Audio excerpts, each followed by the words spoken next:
Tomorrow around this time, delegates of the governing New Patriotic Party will be voting to elect who will represent the party in the December 2020 parliamentary elections.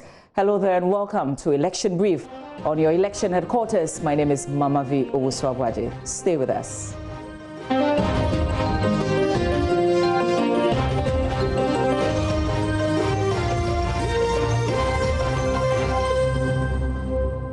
Now, the Supreme Court has, in a unanimous decision, merged the two cases against the EC's voter registration exercise.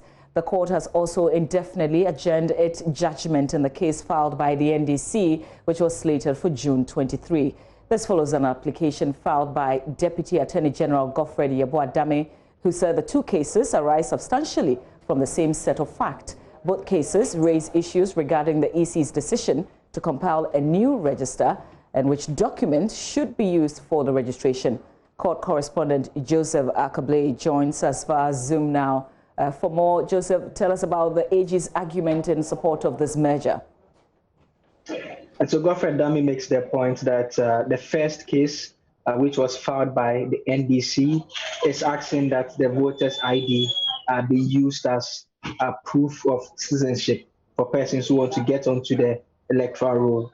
He also makes the point that that same case is also had initially raised issues about the decision of the EC to compile the register in the first place. And that is something that the second case is asking the courts to grant. The second case, again, goes a step further to make the point that the EC should be stopped from compiling a register, aside from the fact that they feel that a birth certificate should also be used as a source document to acquire the voter's ID card. And so the Deputy AG says the fact.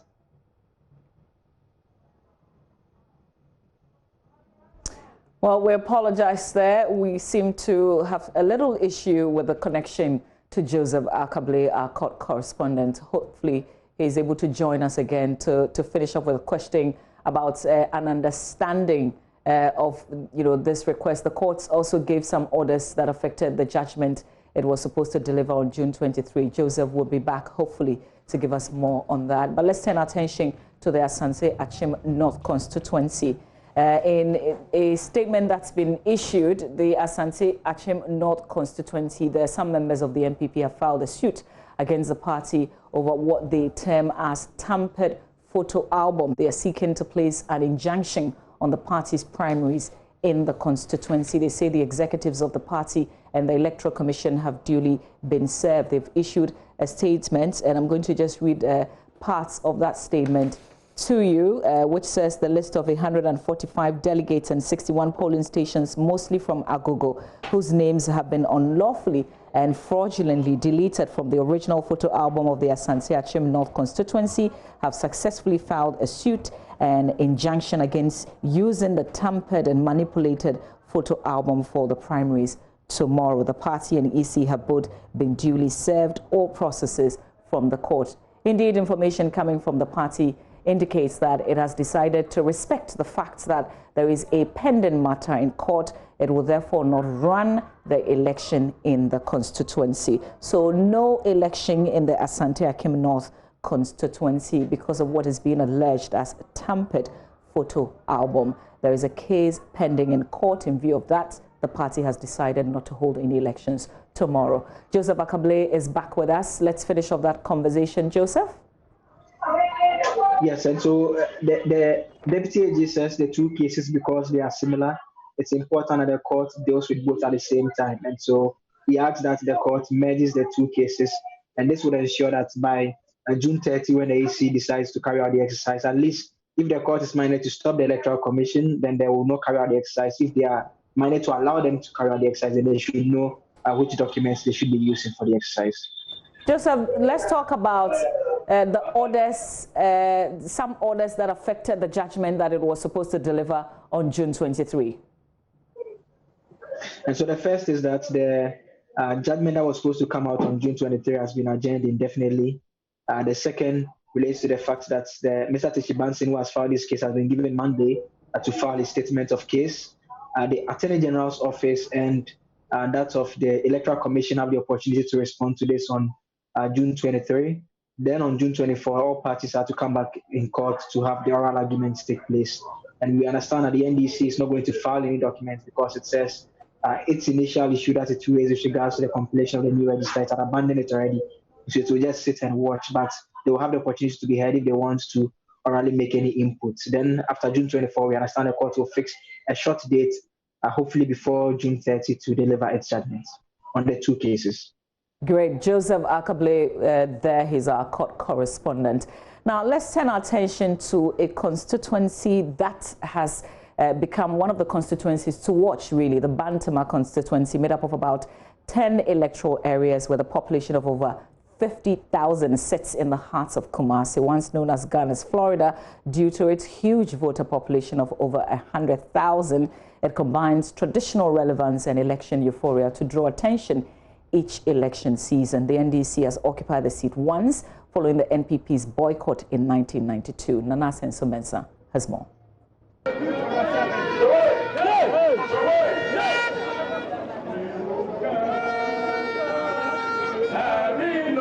The Bantama constituency primaries is contested by only two aspirants, the incumbent Daniel Akim versus the Deputy Chief of Staff at the Presidency, Francis Asante.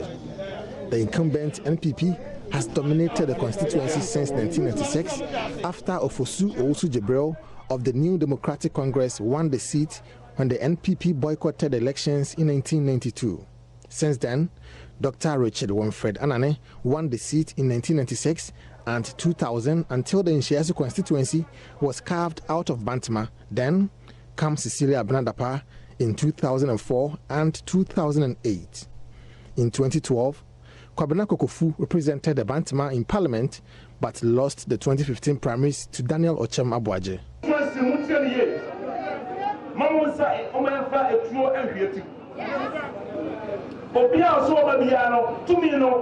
So my dumo, so yadio, yani kama mapunya kufado ma ano mali. Hello. Now try you fear, now the number fear.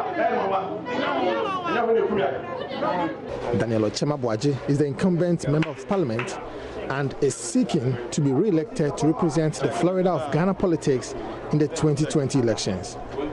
President Akufo-Addo, who was even once told that he could not become president, by our victory, our hard work, our investment of time, human resources, and money, and mobilization of the people, we won 89%, and today he's the president.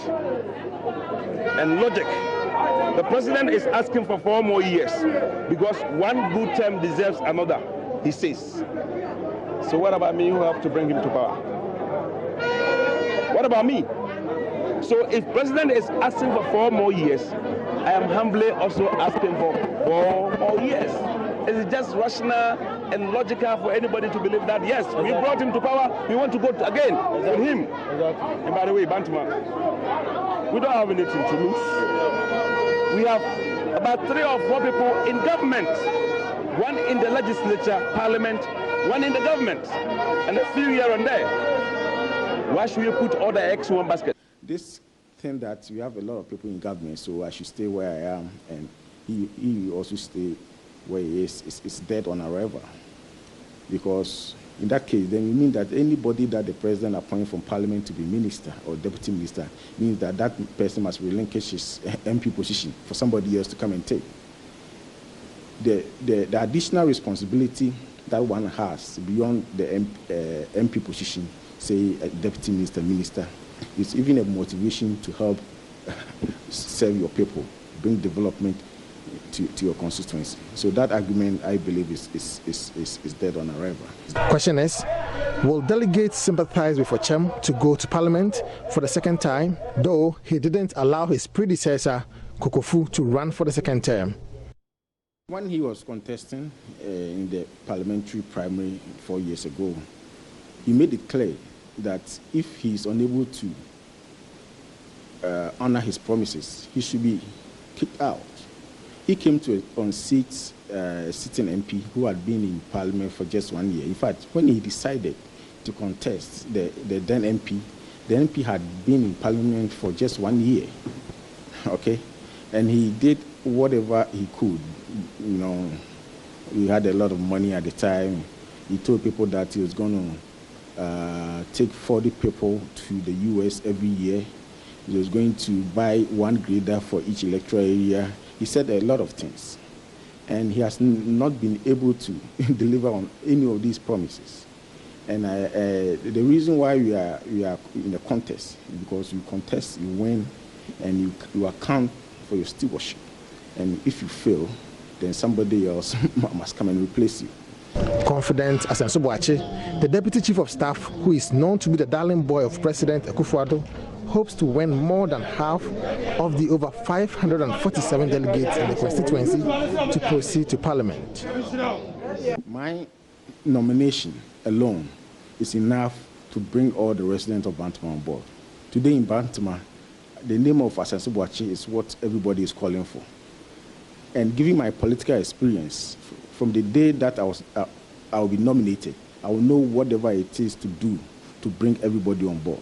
So in 2020 elections, I'm hopeful and I'm confident that we will do much better than we did in the previous election. Nana Asensu reporting. So it's still a very big question. Is Daniel Ochima-Boaji getting a second nod, or is he just going to follow like he did to Kokofu, or what's going to really happen? What are the predictions? Anything that we're picking from the ground? Winston Amwa is with our political desk. He joins me for some analysis here on Election Brief. Winston, is there an answer to the question that I just posed? Well, there certainly is an answer. Of course, as we speak, it is not clear who's going to win Bantama. I say this because earlier the prediction was that, Asante Akim was leading. Now, after further, polling of Bantama constituency, and I'm making reference to, some national security document that shows who's leading in all the constituencies ahead of the, parliamentary primaries. They had an earlier document, and when you look at the document, it shows you yellow and green. So if you have green attached to your name, it means you're leading, and that's the end of it. It means you're winning. If it has yellow and green attached to your name, and yellow attached to another person's name, it means it's a two-horse race, but the one with green is leading. Now, the earlier research indicated that, Asante Akim had green attached to his and yellow, meaning he was leading. Now it's yellow for Asante, yellow for Daniel Ochima-Boaji. What that means is that it's a close battle, and it could go any way come tomorrow. We wait to see. Let's also look at Adansia Sokwa and then New Jabin South, turning out to also be very interesting constituencies. Exactly. Let me get to New Jabin South, and I come to Adansia Sokwa, because in the New Jabin South constituency, you know that in that constituency also, of course, in 1992, when the NPP boycotted, the NDC won. Then comes Yaberima in 1996 till 2008, when he was unseated. He lost in the primaries to Benes Beatrice Boateng, BBB they called her at the time.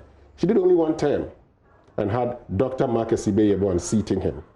In his bid for re-election, he was contested by Michael Ochebefi, but he lost to Dr. Marcus Ibeyebo. And in his third attempt, Michael Ochebefi has come back. Now, according to the investigations that we have done, that is also another close battle.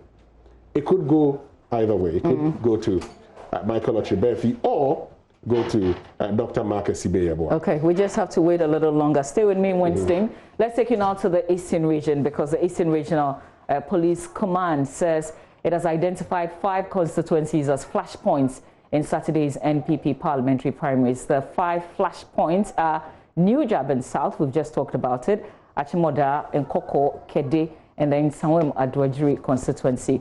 Eastern Regional Police Commander DCOP Afo Boachi Yadom said they will deploy enough men to protect lives and property at all the polling centers in the identified constituencies. My colleague Maxwell Kodako has been speaking with the police command and Eastern Regional executives of the NPP on the general preparedness of the party ahead of the primaries. He joins us live with more on this. Maxwell, how many constituencies are participating in the elections tomorrow?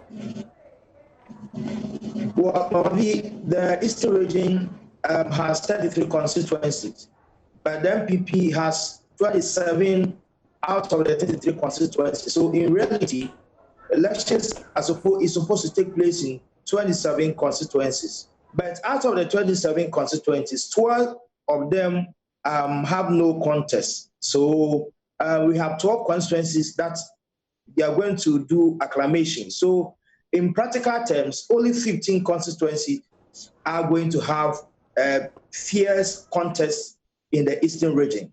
Now, the police command and the NPP in the Eastern region tells us that they've identified 5 constituencies that they can classify as flashpoints. And these constituencies include the New Jabin South constituency, the Achim Oda constituency, Kede constituency where 5 people are contesting, the Nkoko constituency where additional 5 people are contesting, the incumbent member of parliament who happens to be the Eastern regional minister, and then also the Nsawam Adwodri constituency where Anodompre Frank is having fierce contest from 2 other people. Now, the police administration tells us that they have put in place serious measures to curb any confrontations in this constituency. Particularly, the most concerned constituency in the region happens to be the New Jabin South constituency, where tensions are very high. So, in a conversation with the regional police commander, DCOP Boachi Adam, he said, not in all the electoral areas, the police are going to provide not less than 2 police personnel in each polling center. Apart from that, the police have also made arrangements for several patrol teams in the constituency that will move around the capital and then also be hopping from one polling station to the other to ensure that the needful is done. Okay. All right. That's Maxwell Kudako, our Eastern Regional Correspondent, with the update there. The police identifying 5 flash points in the upcoming polls. Maxwell explained that there will be voting in 15 areas because there are other areas where the representatives are going unopposed. No elections there. But Winston is still with me. We are going to put the spotlight on Obuasi West, Botiano Englishi, and then Tema West. Okay, so let's get to, the Obuasi West constituency in the Ashanti region. And if you get to Obuasi West, that's where Kweku Kwarteng is. Faustina Oponsafo and Godfrey Bidding are challenging him. Now, it looks like a straight fight between Kweku Kwarteng and Faustina Oponsafo. According to the investigations, according to the research, Godfrey Bidding doesn't seem to be much in the race, so it's a straight 2-horse race. It's still too close to call, because they both come with a yellow, tax, an indication that it could go either way. So that's a bit surprising, considering, the person that they are hoping to unseat is a deputy finance minister. So you would think that a person like that would not get a contest. Well, certainly, you think that, once you are in a high position as such, you wouldn't get a contest. But evidence has also shown us, when Akwesi Osei was foreign affairs minister, he lost in 2008 to Honorable Eduomi, now deputy minister of roads and highways. What that tells you is that, yes, you could be a minister, but the people also have certain expectations. And if you do not meet those expectations, they probably would kick you out. Let's look at Botiano Englishi. So Botiano Englishi, and that's one of the interesting constituencies, because after its creation, it was won by the NDC. Then, the NPP through Alaji try as much as possible, to win that particular constituency. Now, going into this election, Sylvester Tete is seeking to unseat, the incumbent member of parliament, that's Alaji Saab. Per the investigations that have been done, now it's going to be a straight fight between Sylvester Tete and Alaji Saab. However, Alaji Saab seems to be slightly ahead, slightly ahead. That's according to, the research that has been conducted. But, Sylvester Tete believes this is his time. He believes that he would always do what his party asks him to do. And he thinks this is a time to actually, give the people of Botiano English Amanfro more representation. He estimates that he's going to be winning 70% of the vote. The research that's pretty high. We wait to see. Yes, let's look at Tema West. Well, Tema West, and so Tema West, you're looking at where the deputy minister in charge of trade and industry is. That's Carlos Ahinkra, and he's being contested by 2 persons. Based on all the research that has been conducted, it looks like Carlos Ahinkra is in the lead, none comes closer to him. And so all things being equal, he's going to emerge victorious come Saturday. All right, let's now put the spotlights on another aspirant in the Adenta race, Alfred Kumi, who believes that the NP has failed to deliver on his mandate. He's pledging to assist delegates financially if elected in Saturday's primaries. So for me, the essence of life is not how long we live, but the difference that we can make. I believe that this is the best time that Adenta needs someone who is humble enough, who is ready to bring everybody together, and who is ready to do things for the delegates that we can retain the seat over and over again. Then there can be some consistency in our development. Well, a candidate who can do things for the delegates over and over again. Yes. And I'm asking you, what are some of the things you're talking about?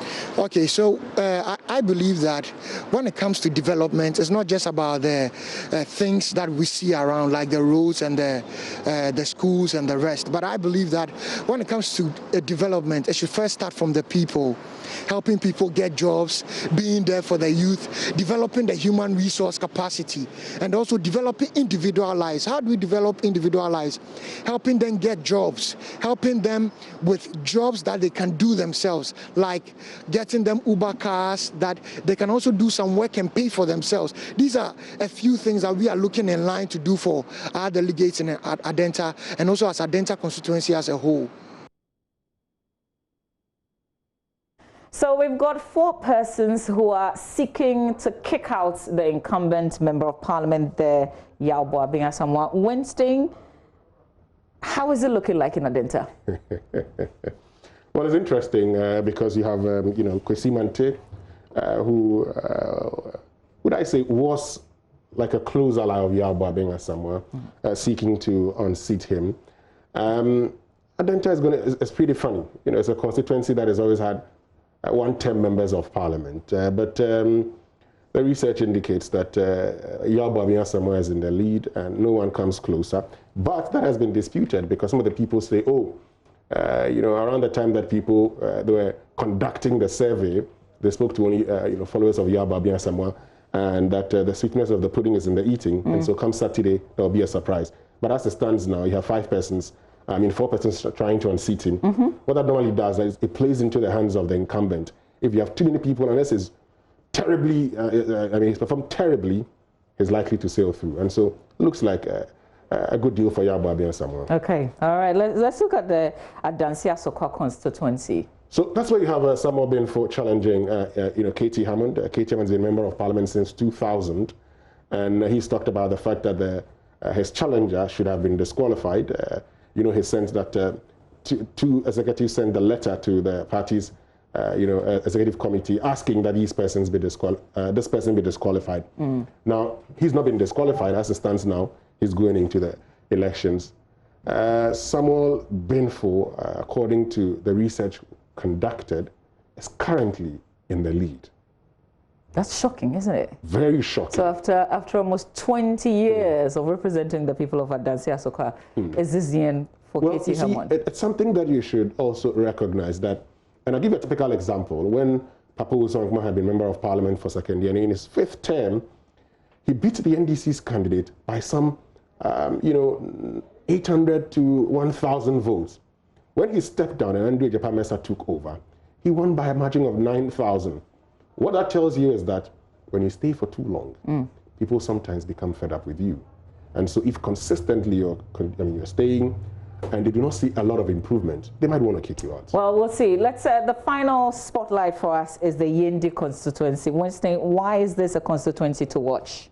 Well, it's certainly a constituency to watch also because we have, the son of the former Vice President, Alhaji Ali Mahama, contesting in that particular constituency. That's Umar Farouk Ali Mahama, together with Baba Osman Dani and Abibata Zakaria. It's a 2-horse race that's between Farouk and Abibata, with Abibata slightly ahead. All right, Winston, let's now next look at some female statistics in the NPP when it comes to elections.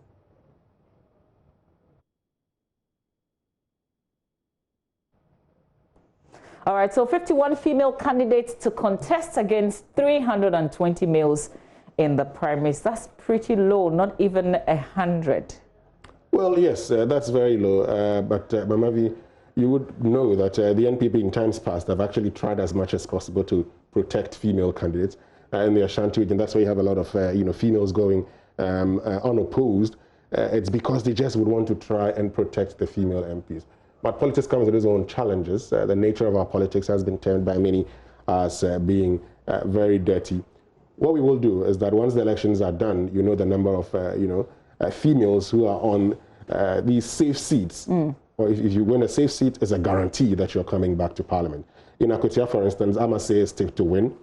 She's leading, and if she wins, it means that she stands a greater chance of coming back to Parliament. So in the Ashanti region, you see the number of females there, 11, Eastern region 10, Greater Accra region 12, Central region 5, Western region 4, Northeast 3, Northern 2, Bono 2, Ahafo 1, none in Oti, Savannah, Upper West, Western North. Yes, that's what you have. Surprising. Well, Western North, there hasn't been a female MP from the Western North. So that's something that is worthy of mentioning, the fact that you've always had male MPs from the Western North. We've seen female MPs from the West region in itself. Okay. Wednesday, Amwa, we've got full coverage of the NPP primaries tomorrow, God willing, right here on JoyNews. Is your election headquarters. That will be it for Election Brief this afternoon. My name is Mama Viosabwaje. Same time next week, we're back, but of course, tomorrow is election headquarters with full coverage of the NPP primaries. Thanks for your company.